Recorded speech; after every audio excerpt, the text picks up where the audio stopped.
Um, Kim and I are glad that you can all join us here today for designing reports people actually want to read. And we're also here with Stephanie Spencer. Steph, do you want to wave? So Steph is our tech person today. She's also the Eval Academy coordinator and an evaluation associate at 3 Hive Consulting. So yeah, this webinar is put on by Eval Academy. And Eval Academy, for those of you who do not know, is actually 3 Hive Consulting's online platform for practical real-world evaluation learning. So it's our one-stop hub for everything evaluation. It's built by us evaluators at 3 Hive Consulting, and we focus on clear applied training courses, templates, and step-by-step guides that you can use immediately in your evaluation work. We built Eval Academy for program managers, evaluators at all skill levels, including people who are accidental evaluators. And what makes us a little bit different is because we are all evaluation consultants at 3 Hive Consulting, the stuff that we produce for Eval Academy, it's based on our real life experiences. So you get examples, checklists, feedback that's rooted in our real projects and real world scenarios. I wanted to do a little land acknowledgement. So 3 Hive Consulting is based in Treaty 6 territory, the traditional lands of the First Nation Métis in the city that is now called Edmonton. And we acknowledge that everyone here today is in different places across Turtle Island and I guess globally too. And therefore, we take a minute to acknowledge the traditional territories, ancestral lands, and treaties of all the First Nations, Métis, and Inuit peoples who call this land home. Yeah, my name is Sujin. I am an evaluation associate at 3 Hive Consulting. And so although 3 Hive is based in Treaty 6, I'm actually speaking from Treaty 13. So it's also known as Toronto. It's the traditional territories of the Mississaugas of the Credit, the Anishinaabe, the Chippewa, and the Haudenosaunee and the Wendat peoples.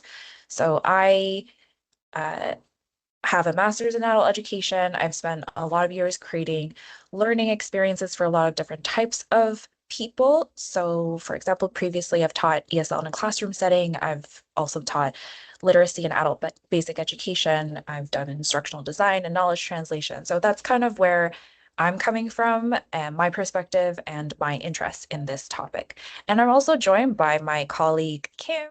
Name's Kim, and I'm coming from Winnipeg, so that's Treaty 1 territory. I'm an evaluation assistant at 3 Hive Consulting and a member of the Manitoba Métis Federation, so I am Métis. How I came into evaluation work was through nonprofits, which I worked in for 15 years, serving those experiencing homeless and housing difficulties, gender-based violence, and in urban Indigenous serving organizations before I came to 3 Hive. I'm gonna explain kind of like a 3-step design framework that captures the process that Kim and I kind of go through when we are approaching designing reporting products. And then we are going to give you a live design walkthrough where I think you will have a chance to also give some of your input, and then we will show you how we'll take this public-facing document and add a little fun to it. I will briefly touch on data viz tips as well. We're not going to go too in-depth in that today because we're mostly focusing on reporting, but there will be a future Eval Academy data analysis and data viz course and possibly a webinar. So just, subscribe and keep an eye on that. And then we'll end the webinar with an overview of some of the Eval Academy resources and other resources that we find to be useful for this topic, and also a Q&A at the end. Yeah, for this webinar, Kim and I came up with a 3-step design approach that we felt like captured our process. And the first step is clarify. So what do we mean by clarify? So this is probably the most important step. Before you start any design or like reporting product, we would suggest that you understand the purpose and the audience very clearly, because that is what we do. And I feel like I should also kind of add a little like disclaimer that Kim and I are not graphic designers. We kind of come from this as, like we want to make information accessible to people. We want people to actually read our reports and engage with the evaluation results that we're producing. So yeah, that's kind of where we're coming from. So in the clarify step, you have to ask yourself kind of the questions about like, who is the audience? What is the purpose of this reporting product? What is your audience needs. So like in terms of like accessibility, for example, a government public facing product will have very different accessibility needs than maybe like an internal document because it needs to meet a higher standard, for people who are using screen readers and things like that. Another thing when thinking about the audience is like, what do you want the audience to feel and do after reading your report? So all of those things kind of play a part into the design choices that you make, and we'll be showing you some of that in our live demo. The next step that we go through is like you define the purpose of the product, you know what it's supposed to do, you know what you want it to do, and you know who is going to be reading it. So then the next step is we think about is like simplify. So what does simplify mean? Simplify is like you look at your reporting product and you're like, okay, is there a way that I can kind of reduce and prioritize things visually so that there's more white space and that, things that are not as important that you don't want to be emphasized are combined. So we're talking about, like maybe you put things into footnotes, you put things into appendices, you reword and delete things so that you visually create groups of information that I guess looks nicer and are easier to read. So this is kind of like the concept of less is more. So like what actually matters in the information that you're trying to, or the message that you're trying to send. And then the next final step is focus. So focus is about guiding the audience's attention. So you know who the audience is, you know what they want to be, like you know what kind of action and what kind of feeling they want to have from the report that you are giving them. So now you need to guide their attention towards those parts that you want them to see first. So like, we've reduced some of the content in the report and now we're emphasizing. So emphasizing could be like, you highlight something with a different color or you add a little graphic so that something stands out, it's easier to read. We're going to show you a little bit about how we suggest doing that in a really easy way.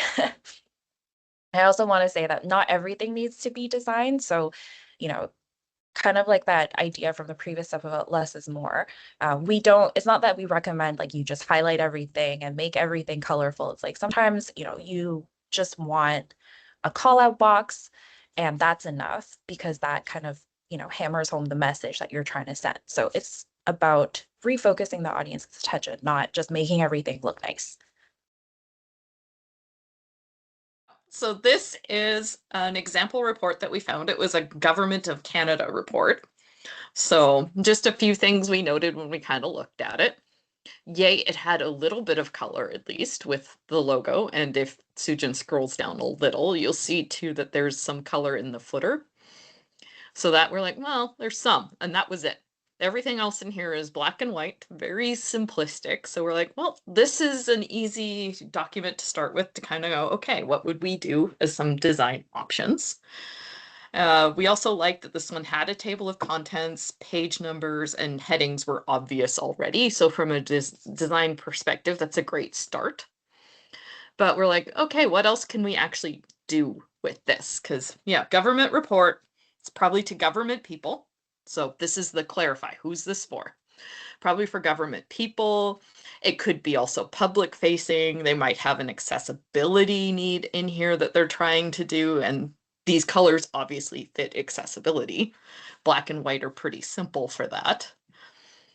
And it's likely probably some sort of compliance information type of document, like that's what they're trying to do. So the first thing both Sujin and I would do is go back up to the logo. And we would start pulling some colors out of that logo to help add some color design to this. So there's two ways you can do this. As you can see, she has the coolers site sitting there. That's one way you can do it, where you can upload a logo, an image, anything like that into this site, and it'll give you a color palette based on those items. For this demo, we were going to pull colors out of Firefox, because this is a different way you can pull colors out of an existing logo or something. So this is assuming, yes, you have a logo that you can work with the colors. If not, sometimes you can go pick color palettes with the coolers there. Like maybe you have, I don't know, teal is a color I want to use for whatever reason. So I can pick a teal and then kind of pick colors around that. So based on this, we would come with a color palette. And then we could go to, where were we going from here? Design. And then the colors there. And then if you go to customize, you can come up with your own color designs. So you can completely do your own palette this way. For this demo, we've already done up a palette, so you didn't have to watch us do them all because it takes a while to come up with one. But again, as you can see, you can select colors this way so that you can have your unique color palette. You can name it, you can save it. And once you do this, you can use it in any Word, like Microsoft product from here. So that same color palette, I can use in Excel, I can use in PowerPoint, I can use elsewhere once I've done it. So yeah, in the styles here, you can change them now using that color palette that you'd come up with. So here you can go in and you can change the different colors. So maybe each style heading type has a different color to help make them pop in a different way. So it isn't just about size, but size and color can show you some difference in your style there.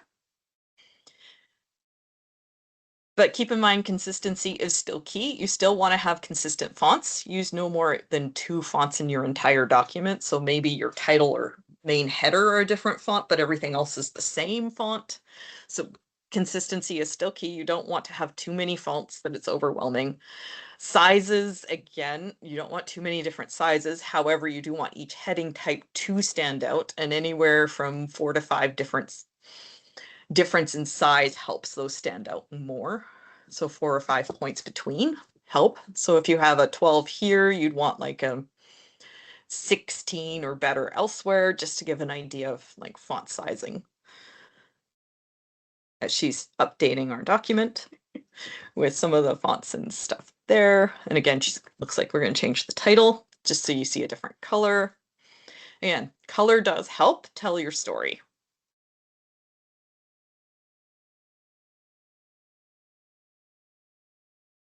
I'll wait until she catches up a little.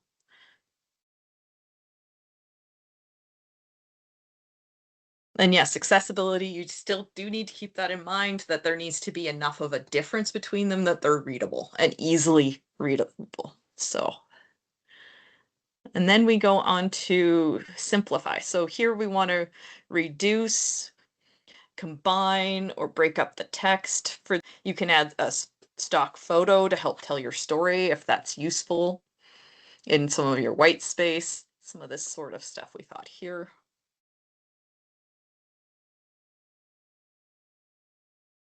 Now she shows how to add a stock photo.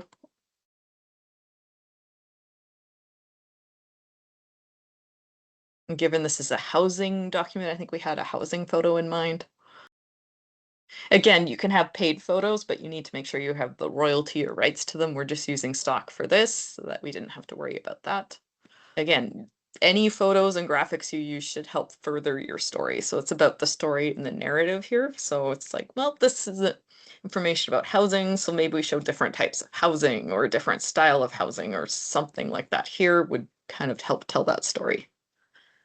There's many ways you can get stock photos. We do have a few resources on some of that in our resource list that we've put together near the end. Because yes, there's different types of photos you can get out there, different ways you can add. You can add them in shapes if you want to get really fancy. We're not doing that today with this, but it is always an option. And then we were going to go play with the chart Sujin to show different ways you can stylize a chart. So this one here. So usually how I would start is I would highlight the like title row. And here I can change the color of this row, and I can also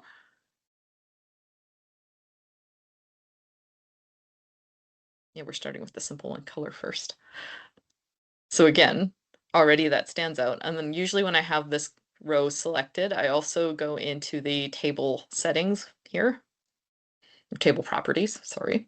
Got to use the right term.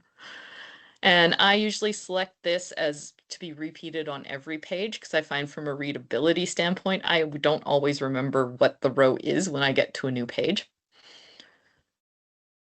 It's very simple to stylize this way, and look at that already. the multiple rows of that, it does show up on each. The other thing I normally do is try to keep each row kind of on the same page, which this looks almost isn't quite doing. So if you select the entire table this time, and then we go back to the table properties and rows again, and we unselect the allow to, I can't read that whole thing, but allow for it to continue on the next page. And then what you will see when we do that, every row is complete on those pages. So it just helps from a readability standpoint. It just makes it easier to read your charts if you do stuff like this as a formatting piece. And then focus. So with focus, we thought, let's talk more about some more decorative graphics and some things to kind of draw your eye in different places. And we thought the more important part of this was under these like federal activities section here, where it's numbered. Yeah. That we thought, let's add some icons in here to help like draw your eye towards them. And so Sujin had this great idea to do this kind of chart graphic, which she's now going to try to design on the page. But the idea here is that each icon would represent each one of these numbered pieces to hopefully then kind of draw attention to these, because these were kind of the key actions that they're hoping someone would take on. So how can we draw the eye to what we actually want the audience to pay attention to? And yes, sometimes we use charts to help us with alignment of graphics, and that's kind of what she's doing here, so that her graphics align nicely on the page.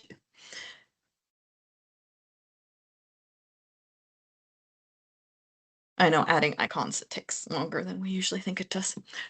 And as we're doing this, we're going to make sure that we add some alt text to these to show from an accessibility standpoint what's important when we're adding graphics is making sure that people understand what they're looking at, or graphic readers can at least read them.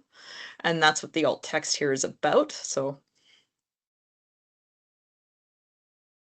it's again, just making sure that everyone who sees your report can understand your report.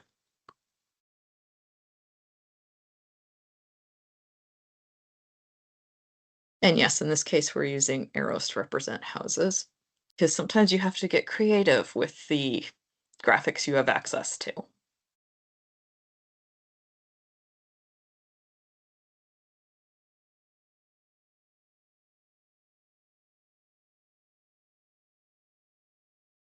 And again, we're using the color palette that we picked so that, again, our colors throughout are consistent.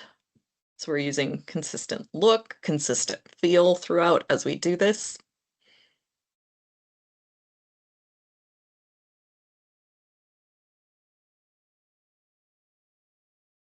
And you can tell Sujin's playing with the white space as she's doing that. So we want to make sure that our charts stand out, but aren't overwhelming at the same time, because if you take up too much space, that is also an issue.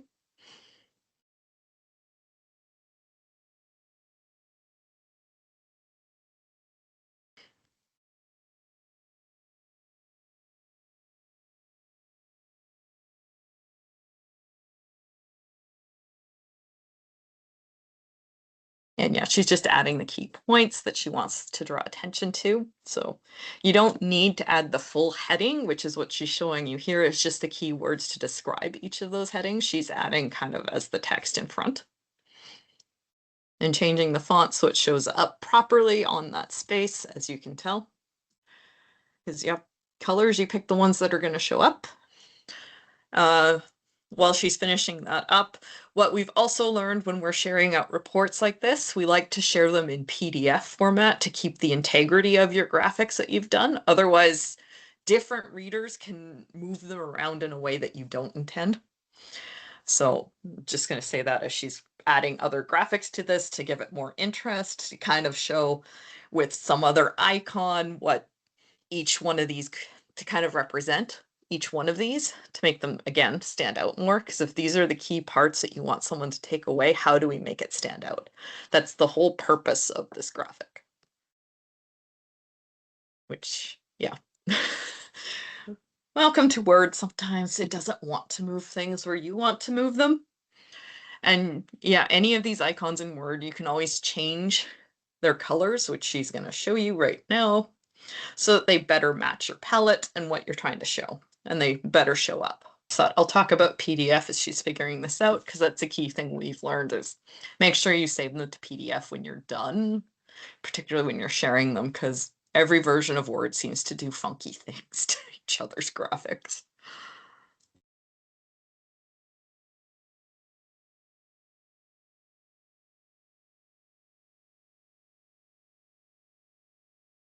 And if anyone has any questions about any of the stuff that we're doing, please feel free to put it in the chat and we'll try to address it. Because maybe we skipped something we think we covered that we didn't.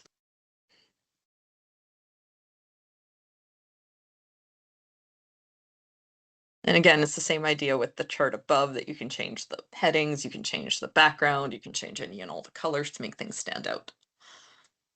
Because this is very similar to what we did before with the chart that she's doing now. Oh, and the other thing Sujin sometimes likes to do is add decorative shapes. Do you want to show an example of that?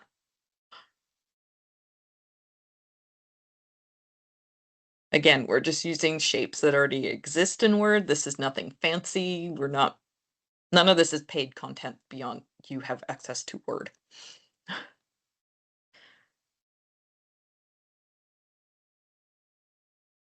And again, when we would go into alt text for these, we'd actually just label these as decorative, because you can do that in your alt text, because then people know it's not an important graphic. It's no big deal that they can't see it. It's just decorative in nature, which she's just gonna, yeah. Because you are allowed to do that with alt text, is label things as decorative if they're not important to your storytelling and they're just simply there for the design.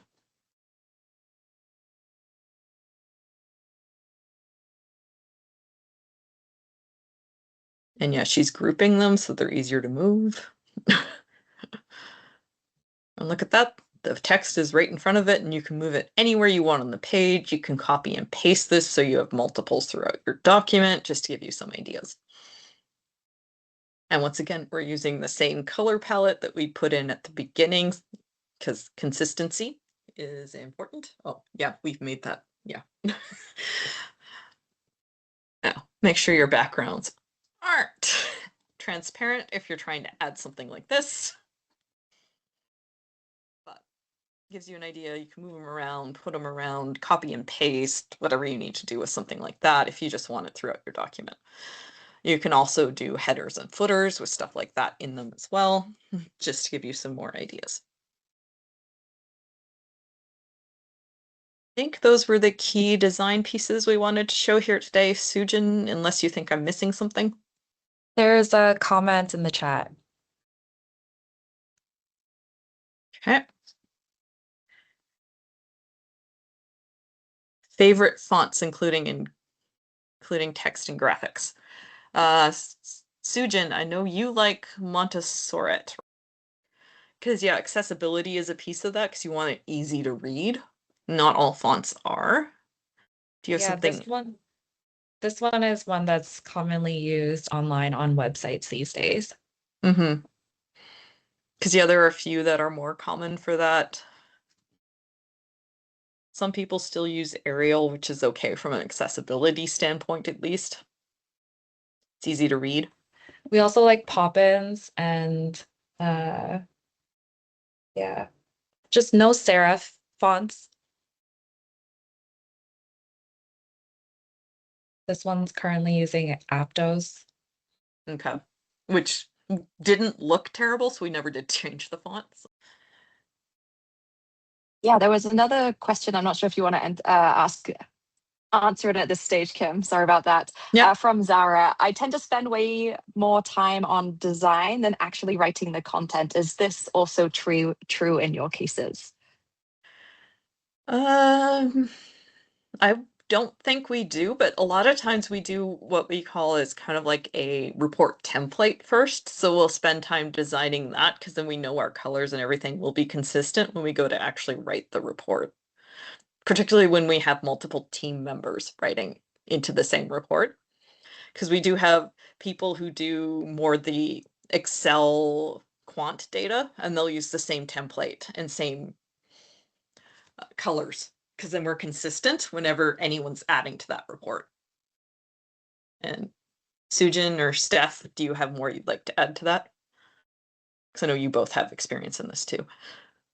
Yeah, I put in the chat there, report templates are such a great time saver that we found before we even write the report. We'll often set up a template which will include a number of different things that Sujin just showed us in terms of all of those different heading levels, the colors, the fonts that we're using. So we have that all set up in advance. And then when we're writing the content of the report, we'll just make sure we're using those different header levels and the fonts that are already preset in Word. And then sort of at the end of the report writing, it's more so sort of fiddling around with the icons and sort of those smaller design details as well. But we try and do most of it up front before we start working on the content. And then we can really focus on the content and then make those final tweaks at the end. Yeah, because images and icons would be harder to do before we actually wrote a lot of it. Because that we're guessing basically until we write it. So here we had some of our data viz people help us with this slide. So they gave us an example of kind of what we would call bad or poor kind of data viz. Like we can improve upon this type of data viz. So what actually our data viz people did with this, as you can see, they did change the colors. They made them a little bit easier to see by putting the numbers actually into the charts was helpful, which one of you also mentioned. So making it a lot easier to read is kind of the idea here. And what is the story here? Like what improved, what didn't? It's more obvious with this version than with the first one. And once again, there is an upcoming data viz and data analyzation course, potentially a webinar as well. So keep an eye out for that, because this is some of the stuff they would show you how to do. And we've set up some resources so people can take a look after at some things that would help with design. The QR code does take you to a link with some resources on it, link you to these two bundles, the design bundle and the complete reporting bundle. There's also some articles, some other people we like to follow, and some resources that we do use when we are doing design. So thank you for joining us today for another Eval Academy webinar.